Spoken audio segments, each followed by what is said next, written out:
За сайн байцгаана уу? Та бүхэндээ энэ өдрийн мэндийг хүргэе. За ингээд өнөөдөр JLPT N2-ын шалгалтанд бэлдэж байгаа. Би даан суралцж байгаа хүмүүс зориулсан ийм шалгалтын материалыг та бүхэндээ хамтдаа ажиллая гэж бодож байна. За ингээд та бүхэн харж байгаа хэ одны оронд тохирох үгийг дараах 1 2 3 4-өөс сонгоно гэсэн ийм хэлбэрийн шалгалтын асуултанд гарч ирэх дасгалыг яаж ажиллах вэ гэдэг талаар хамтдаа ажиллаад үзье. За ингээд өнөөдөр болохоор ийм 8 дасгалыг ажиллая гэж бодож байгаа. Энэ 8 дасгалын эхний хоёрыг жишээ болгоод хамтдаа ажиллаад үзье. За ингээд 3-аас 8 дахь хүртэлтэй 6 дасгалыг бие дагаад та бүхэн ажиллаад үзээрэй.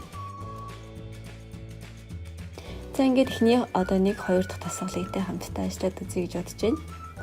За ингээд нэгдүгээрх нь болохоор иккагэц кангаита гэдэг тэгээ 6-6-6-6 готоны шита гэсэн ийм өгүүлбэр байна.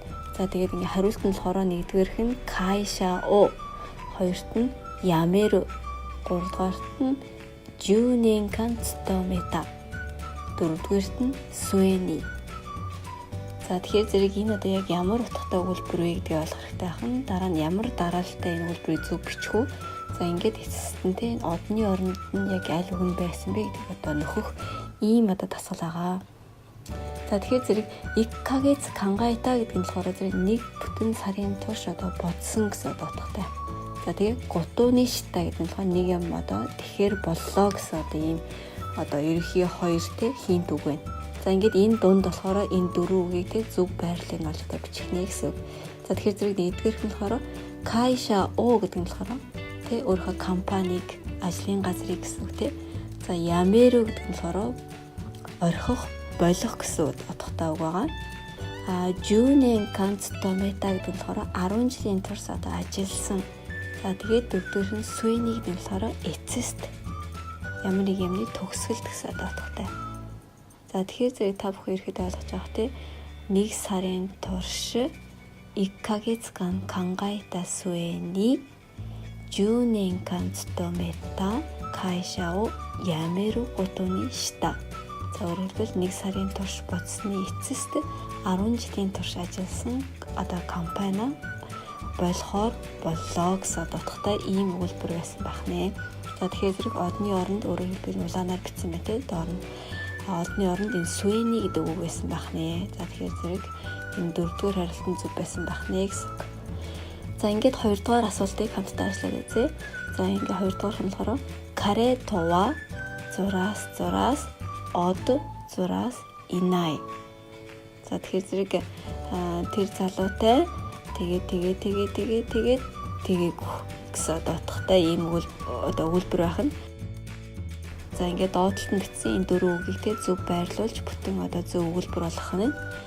За тэгээд эцэст нь одны оронд бичсэн үгийг зөв хариултаа олгож сонгох нэ. За тэгэхээр зэрэг нэгдүгээрт нь атте гэдэг нь болохоор зэрэг уулзах гэсэн үг тий. Хоёрдугаарт нь болохоор ичидомо гэдэг нь болохоор нэг ч удаа гэсэн үг. За гуравдугаарт нь болохоор коко гэдэг нь болохоор 10 жилийн сургуулаа гэсэн утгатай тий. За ингээд дөрөвдүгээрх нь соцгио штэ ирай гэдэг нь болохоор төгснөөс хойш гэсэн үг. Тэ? За тэгэхээр зэрэг ямар өгүүлбэр байсан байх нь хамтдаа тий. Өгүүлбэр бүтээгээд үзье. Каретова коко соцгио штэ ирай ичидомо атте инай. За тэгэхээр зэрэг тэр залуутай 10 жилээ төгснөөс хойш нэг ч удаа уулзаагүй гэсэн утгатай ийм өгүүлбэр ахнэ. За ингээд зөв хариулт нь болохоор хоёрдугаарх нь буюу ичидомо гэсэн үг гэсэн бахнэ. За ингээд иймэрхүү маягаар тий бөглөөд явах хэрэгтэй ахнэ. За тэгэхээр зэрэг үлдсэн 3 4 5 6 7 8 гэсэн 6 дасгалыг та бүхэндээ 2 минутын хугацаанд ингээд бие дагаад бас ажиллаад үзээрэй. За ингээд зөв хариултаа цаасан дээр тэмдэглээд яваарай. Ингээд хамтдаа дараа нь тулгаад үзцгээе.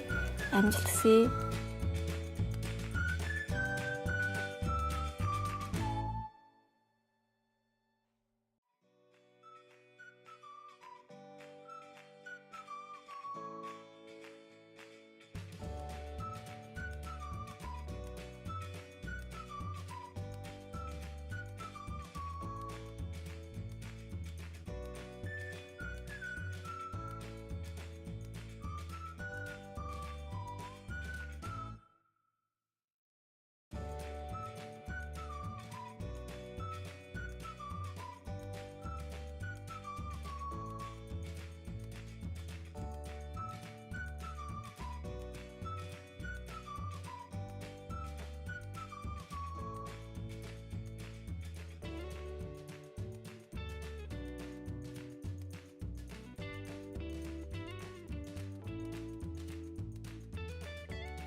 За ингээд зөв хариултаа хамтаа тулгаад үзье. За 3-ийн 4, 4-ийн 1, 5-ийн 2, 6-гийн 1, 7-гийн 4, 8-ийн 1 гэсэн одоо ийм хариултууд байсан байх нэ. За гэх мэтчлээ иймэрхүү одоо тий одоо асуултуудыг та бүхэн бас бие даан бэлдээд тий аль болохоор одоо өөрийн болгоод ингээд гарсан байх юм бол шалгалтын дээр гарч ирэх асуултанд тий бас ингээд яаралгүй сандралгүй тий өөрөө яаж одоо хариулж ажиллах вэ гэдэг одоо тийм арга барилыг бас өөртөө олж авах байх гэж бодож байна. За ингээд өнөөдрийн одоо тий GLPD-ийн 2-т зориулсан одоо Японы хэл бие даан одоо шалгалтанд бэлдэж байгаа Японы хэл бие даан одоо суралцж байгаа хүмүүс зориулсан энэ удаагийнхаа бичлэгийг ингээд өндөрлөцгөөе.